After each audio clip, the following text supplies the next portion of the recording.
Cindy Robinson is an author, researcher, and neurodivergent life coach who specializes in supporting individuals with ADHD, like me. Through her work, Cindy helps people reconnect with their true selves and navigate the challenges of modern life. We are so excited to talk with her about parenting, technology, and raising kids in today's world.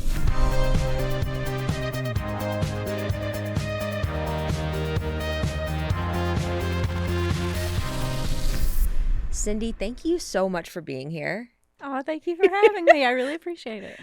It's so fun for me. I know social media can be incredibly toxic and comparison trap and prevent you from sleeping when you need to, etc. But it also has positives, including the fact that I got to meet you online and you're one of my favorite people to follow. In fact, shout out to Cindy Robinson LLC. Like some of the best content. Like you crack me up. You're so real. You're so vulnerable. You're so relatable. So we'll get into that. But yeah, you should follow Cindy Robinson LLC on Instagram because as we were just talking, when you're covering any sort of content that even touches on mental health, pretty sure the algorithms will throttle your reach. Yeah. You know, we haven't heard that from anybody at the big platforms, but we can ascertain that. Yeah, it's pretty palpable. So, yeah. We're pretty sure that's what's happening. I think so. Yeah. So anyway, but she's got 111,000 followers. Not that that's an indicator of self-worth. Not at all. Or professional success. Nope. But like more than just me thinks she's like really good to follow. So you should follow her. Well, I appreciate that. But so why? Why are we talking about Cindy Robinson? Why is she here in the studio today? I'm going to start with, and I'm on my phone, not because I am not paying attention, because that's where my notes are. Sometimes I work from my laptop, but like, it's so big. It's just big. I'm going to try working from my phone today. So I'm going to pull up my questions. Shout out to Sam, who helps me with all the things, getting organized, and Mike off camera. You're the man. So, Cindy. Yes. Can you share how your personal experiences shaped your path toward becoming a neurodivergent life coach and author? And actually, before that, for people who don't know, what does neurodivergent mean? Well, that's a good question because neurodivergent is a huge umbrella and it encompasses anybody who has a different neurotype. So that can be anything from like Down syndrome to autism to ADHD to bipolar disorder. So it's a huge umbrella when you say neurodivergent. Okay. And it is good to kind of boil down what we're mostly referring to probably in this podcast. It's going to be primarily ADHD and maybe like level 1 autism and maybe some of the comorbidities that exist with that. So neurodivergent just means your brain works outside of the norm. Okay. In some kind of way. Let's go deeper on that. I mean, what is the norm? First of all, because like, is anybody really normal? Right. That's true. No, not really. But yeah, there's, when we do studies on human behavior, there's a bell curve, right? And there's what the majority falls into, and then there's what the minority falls into. And neurodivergent people fall into those minorities. So basically, whatever is the norm for the current society that you're living in and the population that you're around, if you fall outside of that, then you're likely somewhere in the neurodivergent umbrella. And so just taking the neuro part of it, some of the, I guess, indicators of that neuro aspect of it could be related to lights, sounds, smells, feelings, thoughts. Like, let's just go deeper on that. Like, if we're talking to 5th graders right now, the neuro part of it, your neurons, that like, what about that?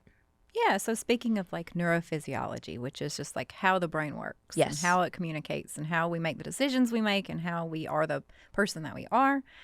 Yeah, if you fall outside of that norm and like you're talking in a sensory way, yes, if your sensory experience of the world is unique and your response to that is unique, then yeah, you may be looking at some type of neurodivergent disorder. It can range so drastically, but yeah, neuro means how the brain is wired, and we're learning more and more as there is more and more research that it's a lot to do with how those neurons fire, how they're connected, how they prune, like all sorts of geeky science stuff about that. But we are learning more and more how much that informs these disorders, and so it helps us get more clarity on them. Absolutely. The first time I was exposed to anything neuron related, my mom would have these debilitating migraines as a kid, and I couldn't quite understand why certain lights, like she was like, I can't have flashing lights, they'll trigger it. And I'm like, that's so wild. How is her brain different than my brain?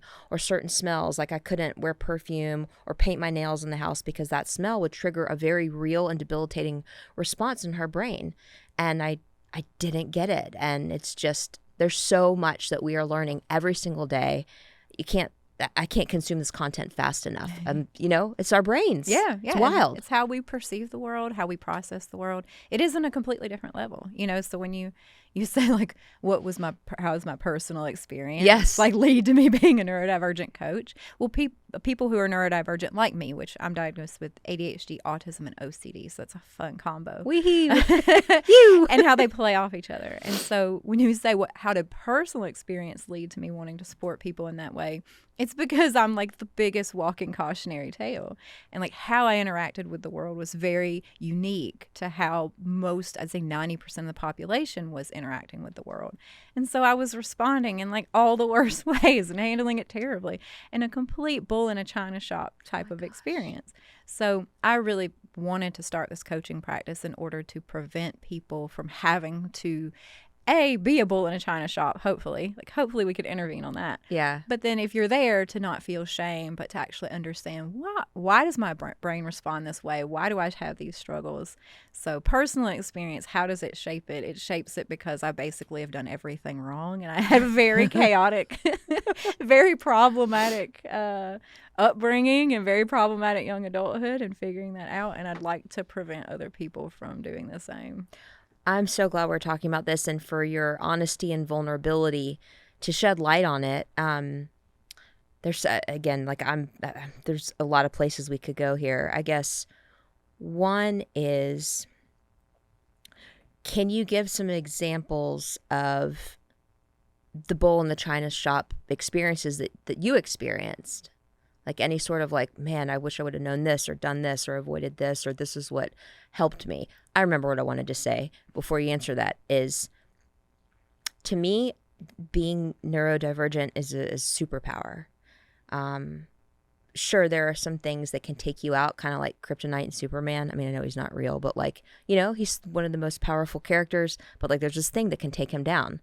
So for somebody else, it might be like a certain smell, a certain sound, like there's certain things that can just limit you, but you also have unique capabilities and abilities to focus on things in ways that normal people can't or won't or don't. So anyway, I wanted to throw out that superpower thing because that's really important in the narrative when I'm speaking with families. But I'm pulling up my questions back now because I always forget things because of my brain. And yes, personal experiences. Any personal experiences that you want to share about that path? Well, yeah, I mean, since this is a tech podcast, like a great example is literally like the second that we had the internet, I used it in the most problematic way possible. Okay. And I was like I actually didn't give my home address.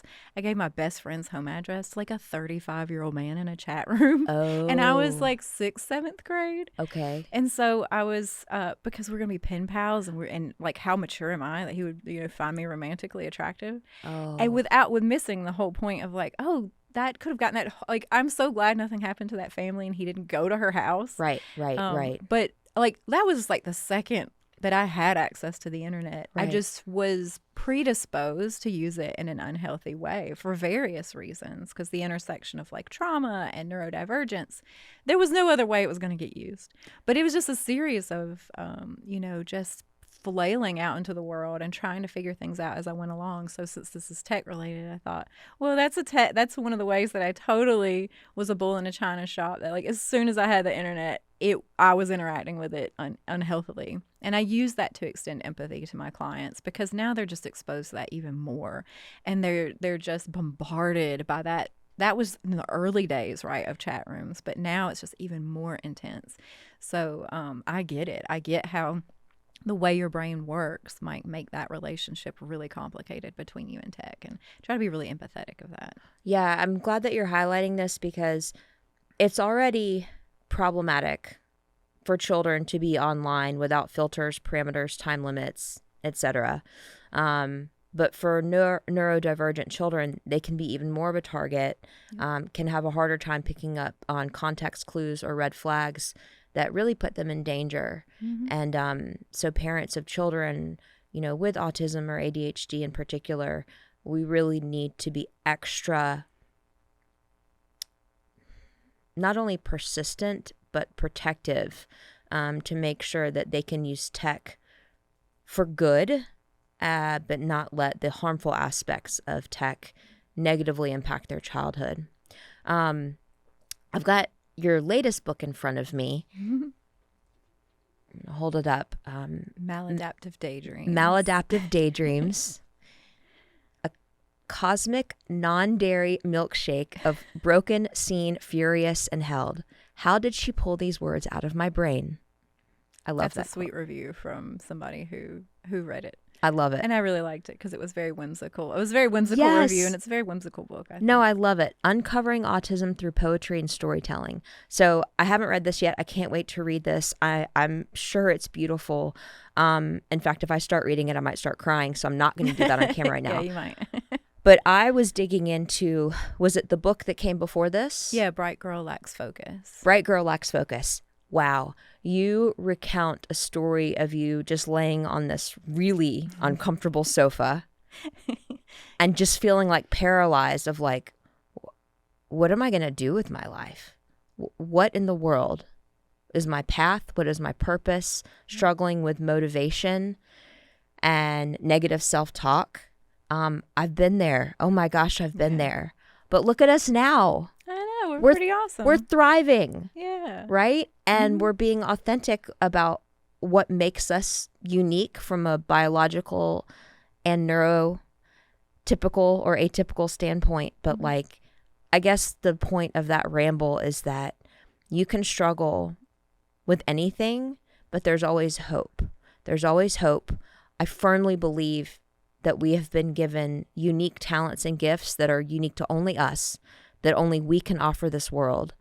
And I'm just so grateful that you're out there helping families. I mean, you really are such a light, whether it's your content or your coaching. We've done some Facebook Lives before in the past when we couldn't be together in real life during that crazy time. And every time we meet and talk, you just have such wonderful, uplifting, powerful advice and wisdom for people. So thank you. Thanks. Well, no, thank you. Ego boost.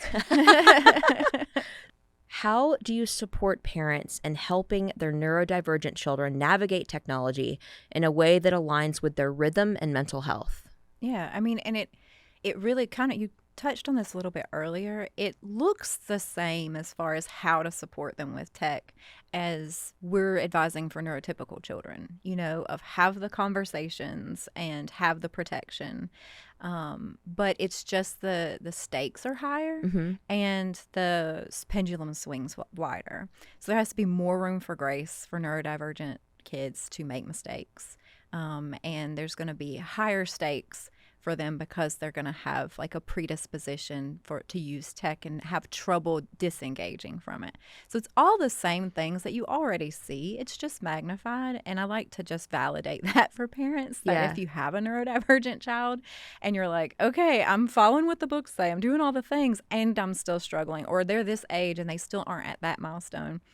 To just kind of normalize that of, it's because it all is very intense and brain development looks different for neurodivergent children. So you're going to see that they're going to need that support starting earlier and lasting longer. And you're going to need a lot more grace for yourself and for them. And those conversations are going to probably have to be more in depth, more thorough, more of them.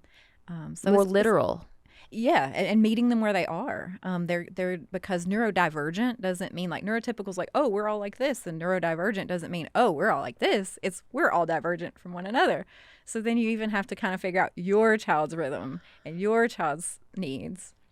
And different kids are going to have different rabbit holes that they'd be susceptible to. And so the rules all look really different and the conversations all look really different. And so that's really hard and it's a big challenge. And I always start by validating that of like, if this feels like a lot, it's because it is. It is. And it's okay. We'll get through it. but I don't want to simplify it or make it sound like it's, oh, it's so easy. And one thing that can be hard for parents to reconcile is there are many neurodivergent children who are intelligent beyond their years, like their IQ off the charts, but then their emotional intelligence, impulsivity control is actually behind someone of their age. So that's a really scary and overwhelming place to be as a parent. Yeah. You're like, I know they know better. It's confusing. It's called asynchronous development. Oh my gosh, talk about that, please. I teach about that all the time. Asynchronous development. So in a neurotypical child, you can usually look at a set of skills in one area and be able to deduce pretty well and accurately predict their skill set in another area, right? So they can't tie their shoes yet. They probably aren't ready to start their own business. So they aren't ready to do these other things. But asynchronous development means those skill sets really have no bearings on the others. So they may be very advanced in one area and then have a huge deficit in another.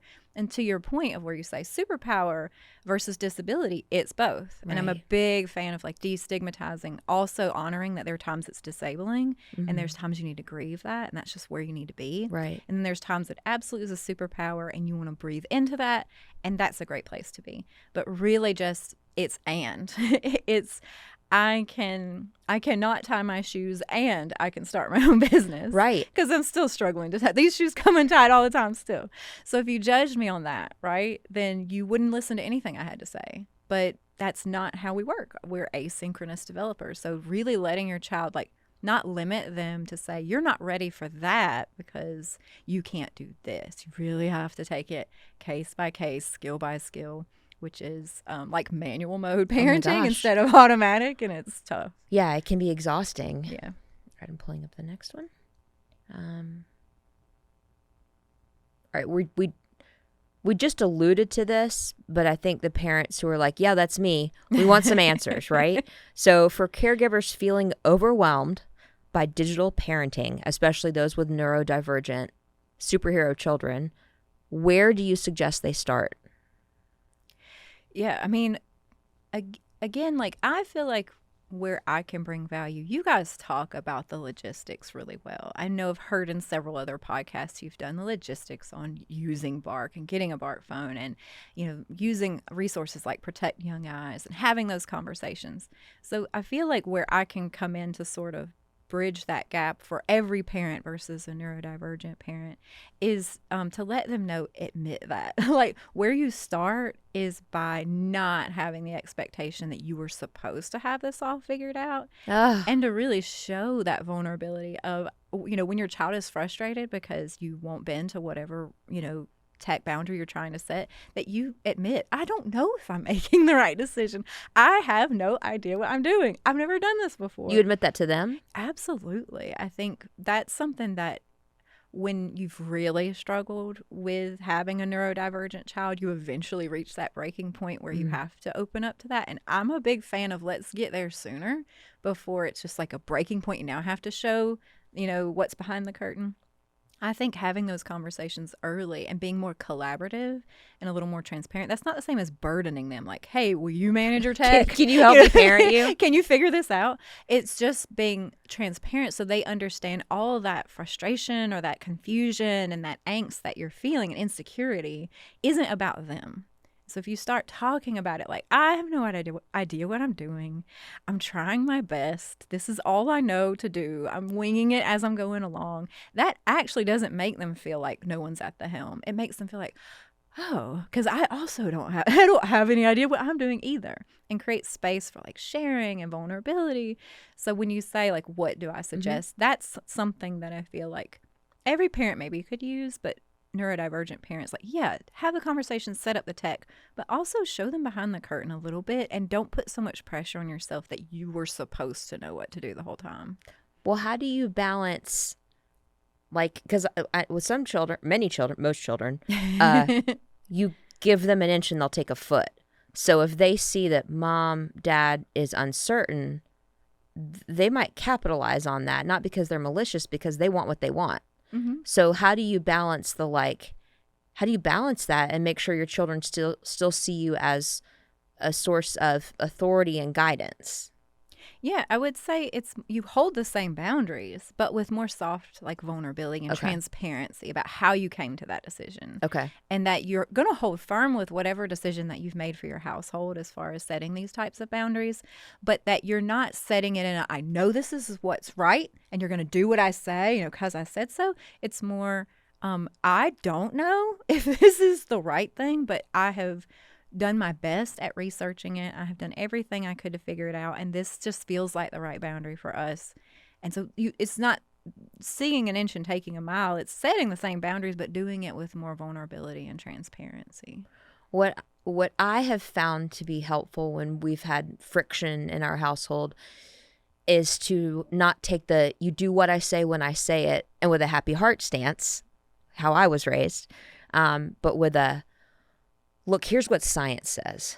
Here's what the latest research says about how these screens, these games, these apps, this sort of content negatively impacts your brain and your heart and your mood. And it is my job to protect you. Mm-hmm. So while we might want more and more of things that make us feel good, not all of those things are good for us. And, you know, making the enemy, not me, not my rules, but facts. And big tech is the enemy. Yeah, I mean, it's not hello. us. It's our family versus tech. Yeah, and helping children, especially curious, bright children that crave knowledge, understand brain science, dopamine, the importance of adequate sleep, all of it. It's an educational opportunity. So many of these conversations that can seem friction heavy, they're a chance for you to grow closer together in your relationship, because at the end of the day, it's all about that relationship that you have. Yeah, I agree. What are some common misconceptions about ADHD and parenting that you often come across in your work? So many, and like almost everything. Well, we're here for it. I'm listening. I think it's sort of the overarching beliefs about ADHD that I feel like I'm like, whoa, hold up, is that they can't handle things. And so when you see them struggling, the immediate response is to take over and help or scaffold more, instead of understanding that like the struggle is going to be necessary, it's going to be part of it, and that they're going to figure it out. So betting on your ADHD kids a lot more is something I'm a big fan of like, okay, you're going through a thing right now, or you just made that mistake, you just made that choice, and you learned so much from it. And so that's okay. I'm betting on you that you're going to figure out a nice life for yourself. Because if not a lot of people were betting on me, I was looking a mess. It was not looking good. But I really learned through where I started and where I ended up, and the couple of people who stuck it out with me, who did bet on me, and they were like, I see something in this girl and I'm sticking with her. Those people I'm incredibly loyal to this day. And I really want to create more of that in this world. I want ADHD kids to have more of that. So when you see them struggling, the misconception is not, they don't need more control. It's usually a sign of they need more autonomy or more compassion and more authenticity. And so learning kind of what these decisions make and how they start in their brain and how this all gets to be the way that it is becomes less like shaming on them or judging on them or thinking like, oh, they're so incapable, and more so like they struggle in this way, but I'm going to bet on them, I'm going to support them, I'm going to figure out, I'm going to let them lead the way on what they need, let them learn from that mistake, and I'm going to stay kind of, particularly because I mostly work with parents of teens or young adults, I'm going to stay as like the co-captain and say, I see you're struggling. It's okay. I'm still here. What do you need from me? And that pivot to not see the fact that they make a decision that seems like they don't understand, or that they aren't able to make their own decisions. It really is that that's how they have to learn. Like ADHD people learn through experience. And that means we have to experience so many failures in person, no matter how many times you told us. We just can't process it until we feel it viscerally. So just not jumping to their aid to take away autonomy when they struggle, but rather when they struggle, think of how can I give them more autonomy, but in a way that,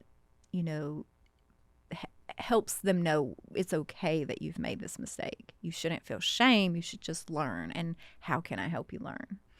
How do you balance? You're gonna make me cry because it's Aw. so real. How do you balance? I'm a recovering helicopter parent. I now realize that when my son was 2, 3, 4, toddling all around, I would like just follow him, and if he was about to fall, I'd catch him. But now I'm like, I should have let him fall more, and get a little scraped up, and realize, you know what I mean? So it's like you want your child to build resilience, but at the same time, you don't want your child to get hurt or fail, but they need to learn from that. Mm-hmm. So yeah, just how do you balance being a protective, caring parent, but being okay letting your kid experience some of the hardest things? Yeah, I think this is just especially true if you have a neurodivergent child, but it's really true in parenting. Yeah. But I think that protective role that we put on, and at one point we need to put it on, right? Because we got to keep them alive. Coyotes. For a minute there, they might just walk off a cliff. Right. So right. that's essential for a time. I think typically that transition though is more difficult for people to realize it should be a transition, and it probably should happen sooner, especially if they're neurodivergent, because they're going to have to learn through action. So you want the stakes to be a lot lower when they're practicing that. But to shift less from your role, your job is to protect, because if you go, my job is defined, like how successfully I'm doing it is defined by how much I'm protecting this child from harm, you're going to be a failure of a parent, like for sure. So you're setting yourself up to like not feel good enough. Wow. But if you shift to safe place to fall, so like I have to take that off my shoulders of like, my job is to protect them. No, my job is they're going to go out there and they're going to get hurt. But am I a safe place to fall? And if that's more where you're like, that's what I need to work on, then sorry, I don't know if I should take a break from making you emotional. But that shift helps inform a lot of decisions as a parent.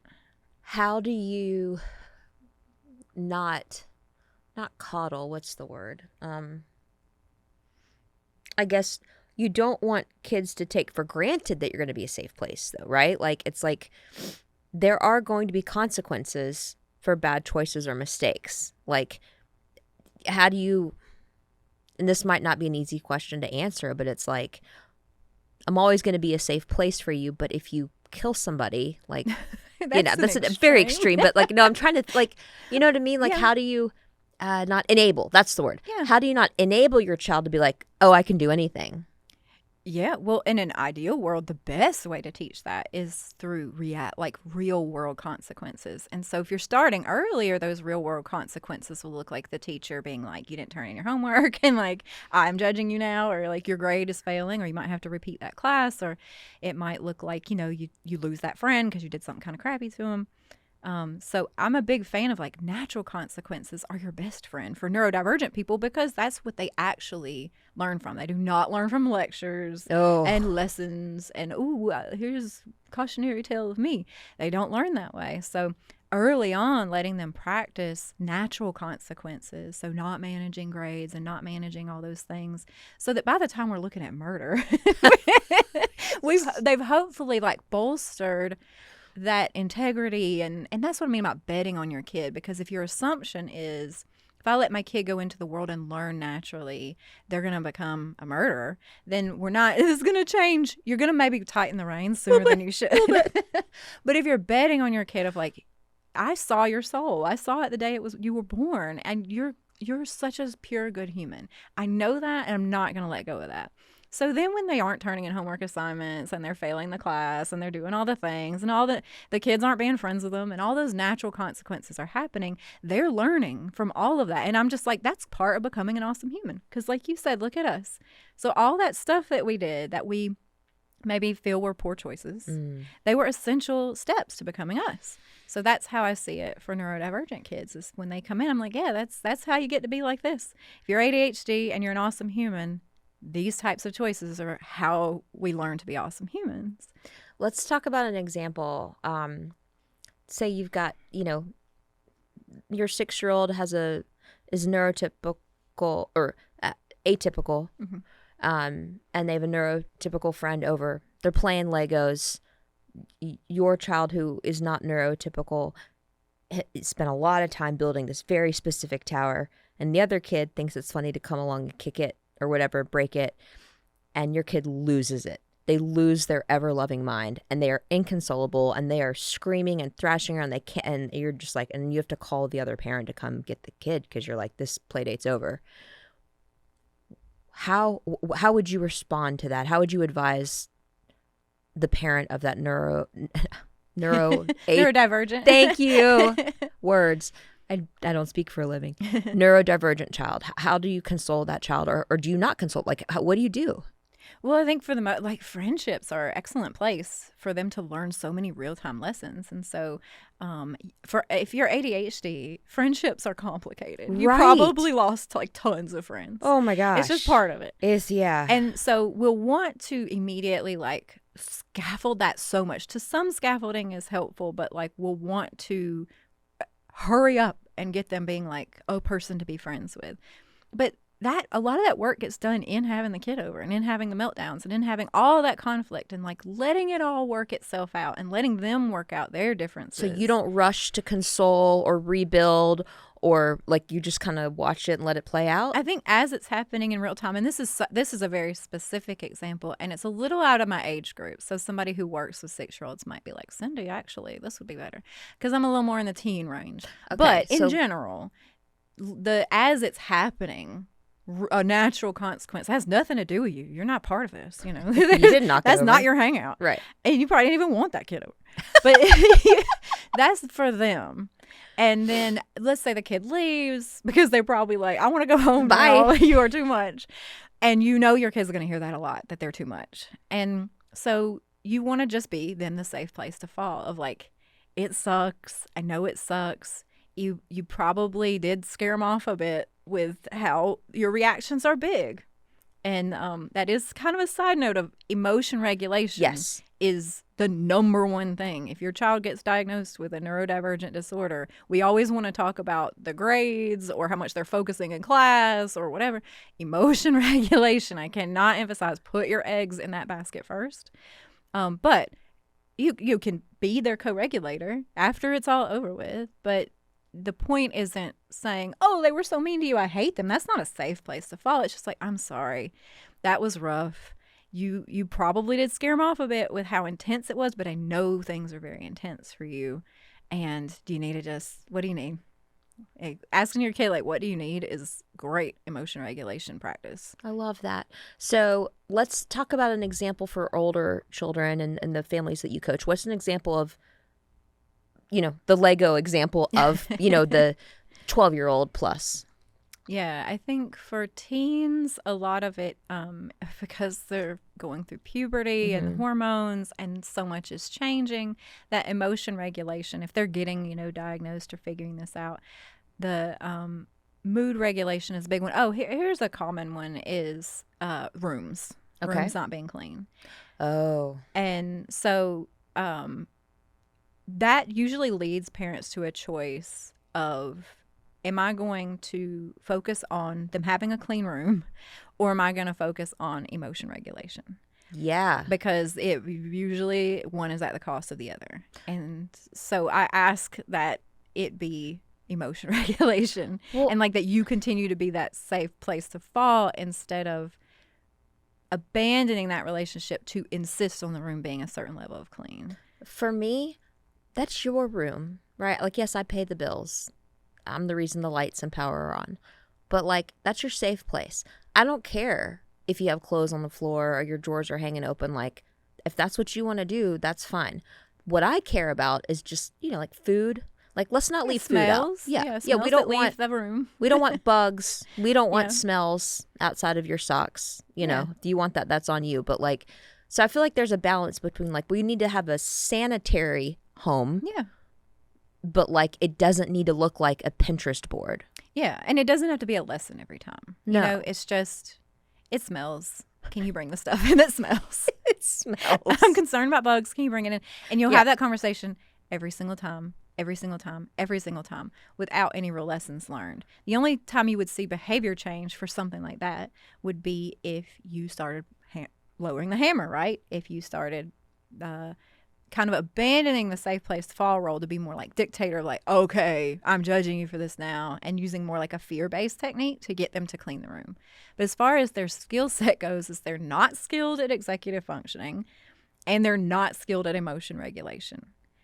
And so in order to learn emotion regulation, you're going to need to be a safe place to fall in order to give those reflections in a way that they can hear them and learn from them. Or you have to use them more like to get the executive functioning skills bolstered up. You have to play a more executive role. You have to kind of outsource that and sometimes be abandon the safe place to fall to be a little more like, this is what you're going to do and how you're going to do it. But what I've learned is when they leave the home, if the investment was on the executive functioning and like, you're going to function like this, because they don't have that skill yet themselves, that usually all goes out the window the minute they're in college. But if you've invested in the emotion regulation tools and like the EQ, they go off to college and that stays. And then they figure out how to keep their room and they figure out how to schedule their classes. And if they miss a class, they're like, don't beat up on themselves about it, and they pull it together. So that's why I bet on that skill, because A, it's essential to anything they're going to do with their lives. That I'd rather them leave your house ready emotionally than leave your house ready functionally. And so that's why I kind of say put it in that basket, because sometimes executive functioning skills can come at the cost of emotion regulation skills. Okay. I'm really glad that we went there, because that's not something every parent learns. Maybe sometimes until it's too late, right? Yeah. And you can never go back. Yeah. What are some signs of ADHD that a lot of parents might not realize, and it's helpful for them to realize in order to be a better parent? For example, before I learned more about ADHD or ADD, it's attention deficit hyperactivity disorder. So I just thought it meant when you see a kid that can't sit still. Yeah. That's it. I just thought it was, if your kid can't sit still, that's probably a sign. And as we've touched on, there's so much more. There's big feelings. There's rejection sensitivity. There's what else is there? I mean, the number one is the big feeling. So if you have this kid that you're like, you're chill, calm, and cool, and then boom, you're tearing down the house and you're having a meltdown and saying really dramatic, serious things when you are melting down out of like with what seemed to be a very small trigger, like an irrational response to something. I would say that would be one to look at. Anxiety, perfectionism also can be ADHD, particularly in girls, but I never want to leave boys out of that because they absolutely can too.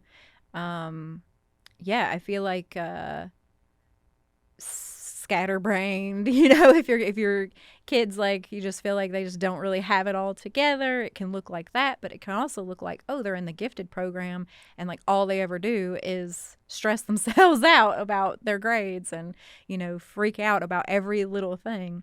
But I would say the emotional intensity and it not seeming like rational to the situation or proportional to the situation, those are probably some of the best signs that, and just giving multi-step instructions and they're not really able to follow through with them. Right, and it's not necessarily them being disobedient. It's just that you can't give them 3 steps. You got to start with 1 step, let them follow that, then give them the next one. It's bite-sized information. Like they might be able to memorize the entire periodic table and understand all of the elements and interactions involved in that, and covalent bonds and blah. But like also timeline, like it's 15 minutes and 2 hours can seem very similar depending on what they're doing and if they don't have the right tools to help guide them, alarms and that sort of thing. So it's complicated, and we've just touched on ADHD, not even autism and OCD, but the bottom line is these I really believe are superpowers when the child has the right amount of emotional safe space support. They need room for it to also be a disability. I think that's the thing, is like it really can't come into like a flower blossoming. Like if you're snipping the bud, they really need that support of this also is disabling, and this also does limit me in some ways. I do understand calling it a superpower. I totally do understand it, and I know that, and I identify that both in myself and every client I work with. I think they're magical and amazing. But I think it really is once you honor the disabling aspect of it and you give room and space and acknowledge that it's that and not a character flaw or not you're just not trying hard enough. That's when you can really see it come into fruition and blossom into the superpower that you're referring to. What role does self-compassion play for parents raising neurodivergent kids in today's tech-driven world? We talked about this, but anything else you want to say about that? Yeah, like compassion, like confetti, like all around. Compassion, like confetti. Everybody needs compassion. Yes. It needs to be infinite, like infinite compassion, because it's not easy. It's not easy raising a child who is going to struggle with how intense this world is. They're picking up on every sensory aspect. They're literally from a neural pruning perspective. There's more neurons. Significantly more neurons in their brain. So they're really consuming information at a larger intensity. So parenting that is hard. And there's so much judgment and there's so much lack of compassion. But you have to give it to yourself and then pass it on to your kids. But you really can't give it to your kids until you're giving it to yourself, because then resentment builds and stuff. So compassion, just infinite. And I challenge people like in sessions with me of like, tell me where you shouldn't extend your self-compassion. And every time I'm very proud of the fact that I can always snipe that out really quick. I love that. Now, this wasn't asked of you ahead of time, so totally fine if you're like, I don't know what you're talking about. But as you were talking, I was thinking about something that I read in a few different places about how moms who have traditionally experience pregnancy, basically growing the baby in their body versus a surrogate or adoption, who have not had any neurodivergent characteristics. It's like if their child does, that can cross the placental barrier, and sometimes you can develop neurodivergent characteristics from your child. Like, have you heard of that? I'm going to need to see the science on that. Okay. That sounds okay. spotty. Okay. That sounds iffy.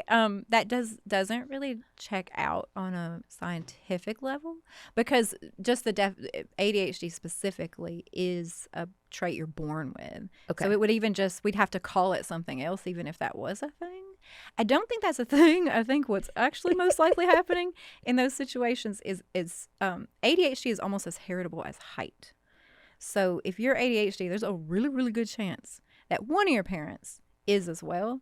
And that parent probably grew up in a different era where those traits wouldn't have been identified. Yeah. And so then not so much it was passed in pregnancy, but then as we go through hormone changes, it elevates. Anytime estrogen is fooled with in women, then ADHD traits are magnified. And sleep deprivation. Yeah. All these things would just exacerbate what was already there. And then now we have less of a stigma, more of a dialogue, and so women can get included in that narrative. So I think most likely, you'd have to show me the research on it, but I do research this pretty heavily. Yeah, that's why I was like, I'm going to float this out there and see what she thinks. I mean, it's good to know what kind of dialogue people are having around it. Well, but it's most likely that it was inherited from the mom to the child, right? But the mom didn't have the support, the diagnostic criteria back then, for that to be identified sooner. And it can autism, OCD, ADHD, other neurodivergent characteristics can present themselves differently in girls than boys. Yes, and we only just now are even looking at females. Right. Like as far as research goes. Right. So yeah, we've changed the criteria to include how it manifests in women. And that's important too. You can't judge all children by one set of characteristics. Not at all. Yeah.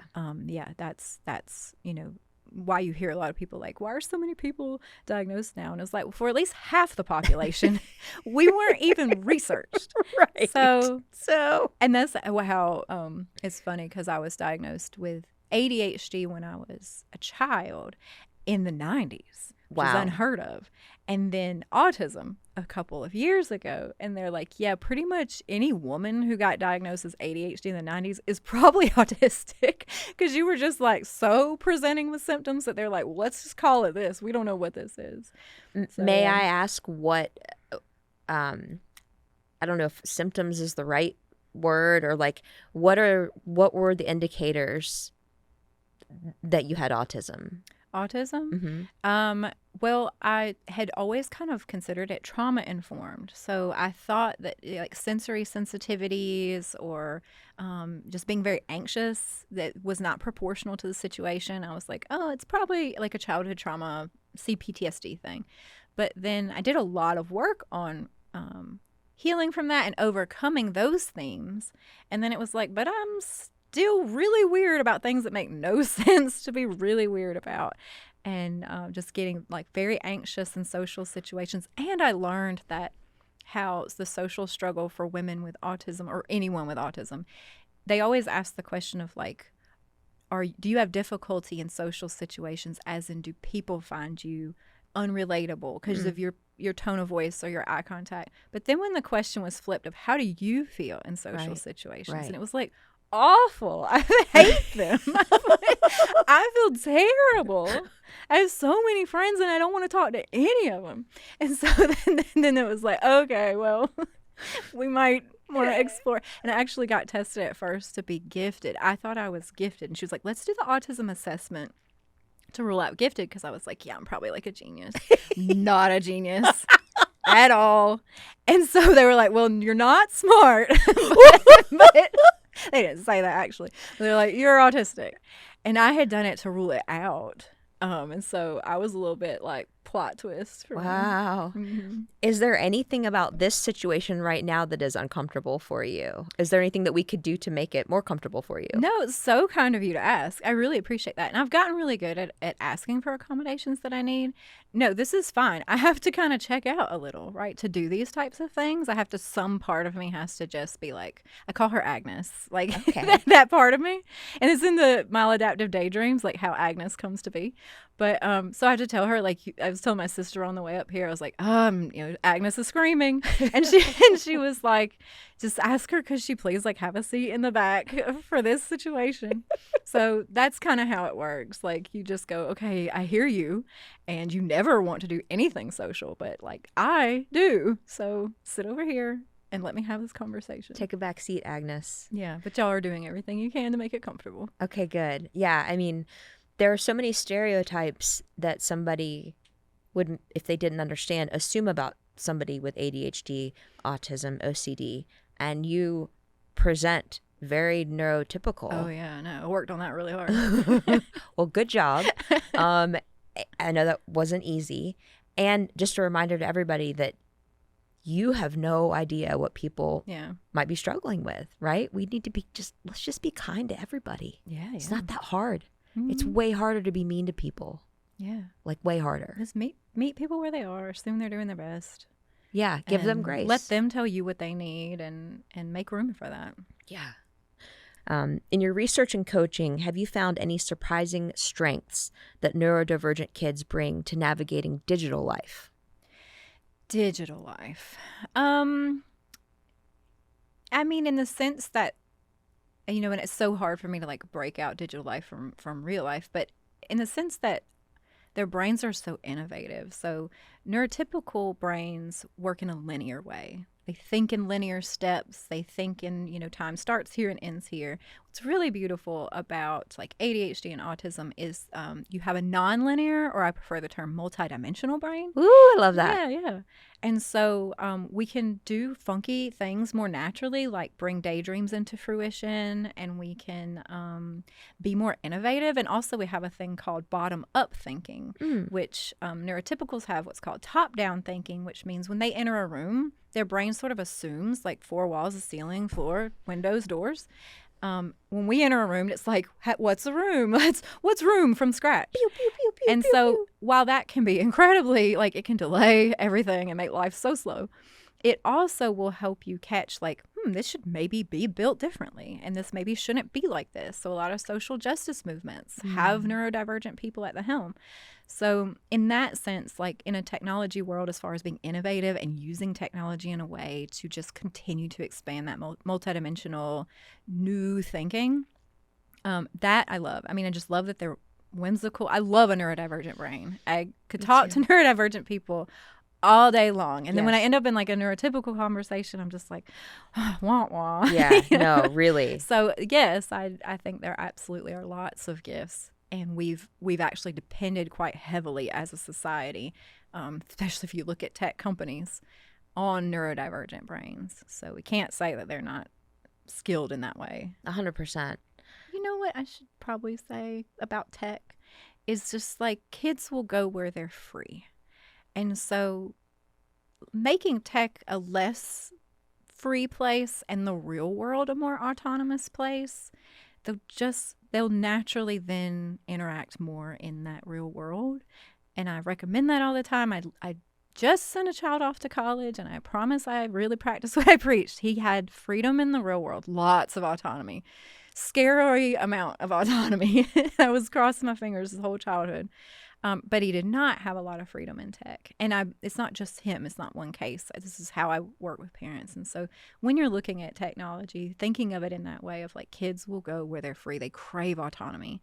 So make that world not so free and the real world infinitely free. That's some of the best advice that I have heard over the past 15 years. That's a nugget, y'all. Aw. Thanks. Well, I'm glad I threw it in there because I thought you need to shut up now. But no, it's great. I was like, but I have a mic, and I do like to say that a lot. Good. That's important. All right. So for people who would like to connect with you, reach out to you, utilize your coaching services, what's the best way for them to do that? My website is cindyrobinsonllc.com. Instagram is cindyrobinsonllc. You'll get just like memes, funny memes that normalize. They're really good. They're meant to take the pressure off and make it not so serious to be neurodivergent. So that's kind of however people want to interact in that way. There's the books, like you can find all that through the website and Instagram. Awesome. So cindyrobinsonllc.com. We'll make sure to link to that everywhere we share this. Thank you so much for coming on the show. It's been a really candid conversation, and I think we're going to help a lot of families who are able to listen to this. Thank you. Thanks.